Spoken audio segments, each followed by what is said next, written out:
हरे कृष्णा। अपरा एकादशी व्रत कथा। ज्येष्ठ माह के कृष्ण पक्ष की एकादशी को अपरा एकादशी के नाम से जाना जाता है। इस तिथि पर जगत के पालनहार भगवान विष्णु और माँ लक्ष्मी की पूजा और व्रत किया जाता है। इस व्रत के पुण्य प्रताप से जातक को सभी जगत में सुख की प्राप्ति होती है। अपरा एकादशी का व्रत करने से मनुष्य को सभी पापों से मुक्ति मिलती है। अपरा एकादशी के दिन भगवान विष्णु का पूरे विधि विधान से पूजन करने के साथ ही इस कथा का पाठ करना भी बेहद जरूरी है। धर्मराज युधिष्ठिर कहने लगे, हे भगवान, ज्येष्ठ कृष्ण एकादशी का क्या नाम है तथा उसका महात्म्य क्या है, सो कृपा करके बताइए। भगवान श्री कृष्ण कहने लगे कि हे राजन, यह एकादशी अचला तथा अपरा दो नामों से जानी जाती है। पुराणों के अनुसार ज्येष्ठ कृष्ण पक्ष की एकादशी अपरा एकादशी है, क्योंकि यह अपार धन देने वाली है। जो मनुष्य इस व्रत को करते हैं वे संसार में प्रसिद्ध हो जाते हैं। इस दिन भगवान त्रिविक्रम की पूजा की जाती है। अपरा एकादशी के व्रत के प्रभाव से ब्रह्म हत्या, भूत योनि, दूसरों की निंदा आदि के सब पाप दूर हो जाते हैं। इस व्रत के करने से परस्त्री गमन, झूठी गवाही देना, झूठ बोलना, झूठे शास्त्र पढ़ना या बनाना, झूठा ज्योतिष बनाना तथा झूठा वैद्य बनना आदि सब पाप नष्ट हो जाते हैं। जो क्षत्रिय युद्ध से भाग जाए वो नरकगामी होते हैं, परंतु अपरा एकादशी का व्रत करने से वे भी स्वर्ग को प्राप्त होते हैं। जो मनुष्य गुरु से शिक्षा ग्रहण करते हैं फिर उनकी निंदा करते हैं वे अवश्य नरक में पड़ते हैं, मगर अपरा एकादशी का व्रत करने से वे भी इस पाप से मुक्त हो जाते हैं। जो फल तीनों पुष्कर में कार्तिक पूर्णिमा को स्नान करने से या गंगा तट पर पितरों को पिंडदान करने से प्राप्त होता है, वही अपरा एकादशी का व्रत करने से प्राप्त होता है।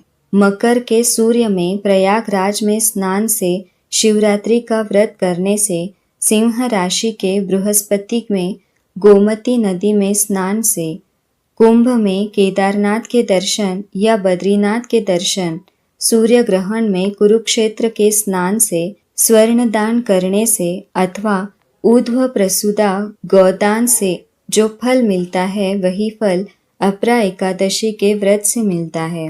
यह व्रत पाप रूपी वृक्षों को काटने के लिए कुल्हाड़ी है, पाप रूपी ईंधन को जलाने के लिए अग्नि, पाप रूपी अंधकार को मिटाने के लिए सूर्य के समान, मृगों को मारने के लिए सिंह के समान है।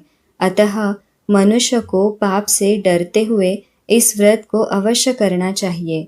अपरा एकादशी का व्रत तथा भगवान का पूजन करने से मनुष्य सब पापों से छूटकर विष्णु लोक को जाते हैं। इसकी प्रचलित कथा के अनुसार प्राचीन काल में महिध्वज नामक एक धर्मात्मा राजा था।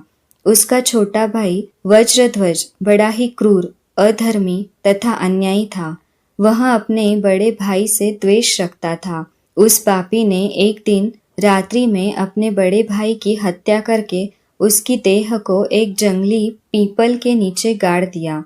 इस अकाल मृत्यु से राजा प्रेतात्मा के रूप में उसी पीपल पर रहने लगा और अनेक उत्पात करने लगा। एक दिन अचानक धौम्य नामक ऋषि उधर से गुजरे। उन्होंने प्रेत को देखा और तपोबल से उसके अतीत को जान लिया। अपने तपोबल से प्रेत उत्पात का कारण समझा। ऋषि ने प्रसन्न होकर उस प्रेत को पीपल के पेड़ से उतारा तथा परलोक विद्या का उपदेश दिया। दयालु ऋषि ने राजा की प्रेत योनि से मुक्ति के लिए स्वयं ही अपरा एकादशी का व्रत किया और उसे अगति से छुड़ाने को उसका पुण्य प्रेत को अर्पित कर दिया। इस पुण्य के प्रभाव से राजा की प्रेत योनि से मुक्ति हो गई। वह ऋषि को धन्यवाद देता हुआ दिव्य देह धारण कर पुष्पक विमान में बैठकर स्वर्ग को चला गया। हे राजन, यहाँ अपरा एकादशी की कथा मैंने लोकहित के लिए कही है। इसे पढ़ने अथवा सुनने से मनुष्य सब पापों से छूट जाते हैं। इति श्री अपरा एकादशी व्रत कथा श्री कृष्ण चरणार्पणम वस्तु।